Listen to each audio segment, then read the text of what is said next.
Yo, what's good? It's your boy Kurt Ed. Today, no, we have another reaction. And mag-react tayo napakinggan na natin yung official audio nito or lyric or visualizer nung kantang to, no? Pero basically, napakinggan natin yung kanta. Pero we have a music video, no? Again, SB19 and Glock 9 Kalakal, no? Men, napakagandang kanta, no? Again, na-breakdown na natin yung kanta dito. Sorry no kung yung na-upload natin na visualizer is medyo putol-putol no kasi nabablock yung kanta. Pero all in all, man, still goats, no? Ako nga pala, naalala ko lang na may nag-comment sa inyo na ba't like ko sinasabing goat? Yung goat is like symbol of like devil or some shit. Goat meaning is greatest of all time. Yun, G-O-A-T. Kaya the goat, greatest of all time. But yeah, I'm just excited now. Without no further ado, man, let's fucking get into it, man. Let's go. Warning: this video may potentially trigger seizure for people with photosensitive epilepsy. Viewer discretion advised. Photosynthesis. Sinabi ko na photosensitivity. Yeah. Still the same. Let's go. Ginawa pa rin nila yung shit, gulat ako. Yung sa visualizer na parang kariton, no, na nagbebenta ng kalakal. Ginawa talaga nila in real life, no. Daghay na ninda dira pero peke na sir, no. Yun nga, basically, if I'm not mistaken, no, kung nasama to sa edit, no, yung putol nga, sabi ko doon is, ang daming nagtitinda dyan, ang nagkakalakal, meaning is yung music, no, maraming nagtitinda ng music dyan, or maraming naglalabas ng music or artist, no, pero peke yan, sir, no, peke yan, hindi yan legit, yun yung meaning doon, no. Oh, wait lang kasi, man, Josh, man, ipinopost ko na pero ayaw mo papigil eh. Yun na nga, diba? Kami nagsimula pero ang dami ng gumaya. Nabanggit ko na yan, no, man. Totoo naman.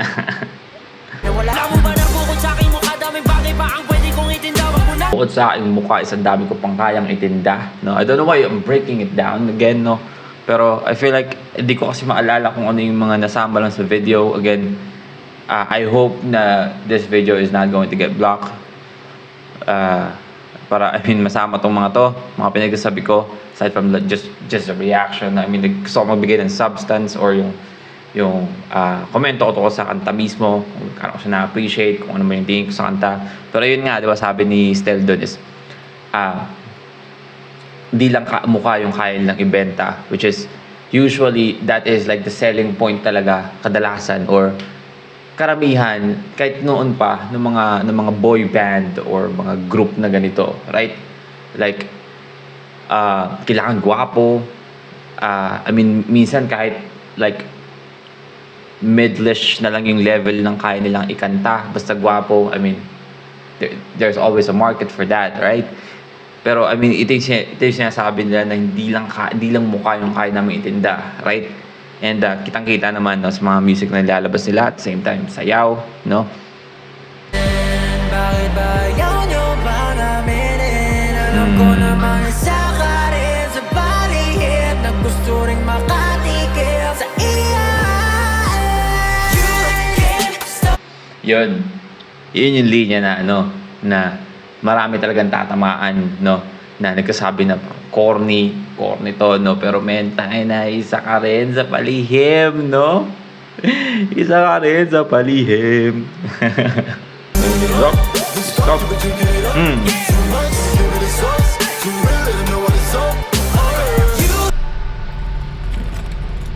Oh shit, here fucking go, man. Wait. God damn it. Kailangan yung gawin ganito, yung music video. Kailangan yung gawing kaabang-abang pa, no? Yung pagdating ng isa pang goat, man. The goat, man. sa mga hindi nakakaalam, no, I mean, sa mga karamihan dito is most probably, no, na manonood na reaction nito is yung mga, I mean, viewers ko na of course nanonood ng SB19, no, pero I mean sa ano lang, no, just hindi ako mapagsalita, parang ano lang, parang fun fact, no, Glock 9 is one of the reason why, no, na nahilig ako magsulat ng kanta and mag-rap, no, na parang influence sa akin ni Glock 9. So I mean, for me, Glock 9 is still the fucking GOAT dating sa Filipino rap, no? So, let's go! Siya pa yung nagtutulak ng karit. God damn, no? Bawat tunog na pinipinta, hindi mo to maiinda. Ulitin natin yung pasok na yun, no? Nakaupo siya sa trono, no? Sa upuan niya, no? Bang dumaang panahon naming alulong, di makukulong sa kahon. Hey. Managundong na parang gulong ng pison sa isang tugon ay tumatalon sa balon. Hey, animated, no? Hey, kasama ka na si Glock 9, no?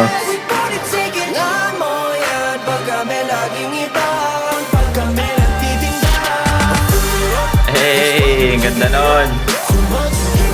Ang ganda nung yung pagkala niya ng paa niya ni Pablo, talaga yung kalakal is yung parang ano ba tawag sa edit na ganun, yung parang nag-iba-iba yung part na may ganong stamp ng kalakal, no, pero at the same time kasabay ng beat na tutututug, diba?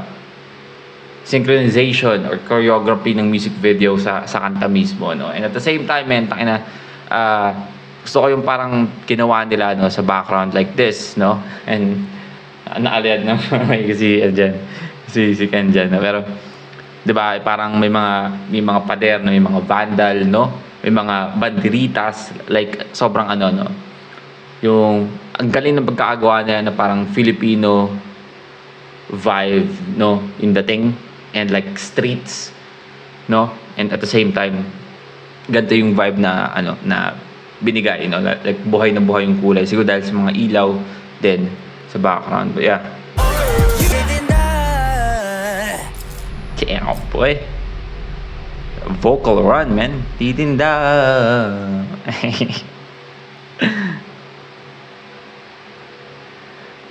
Alright, well again, that's SB19 and Glock 9 Kalakal music video, man.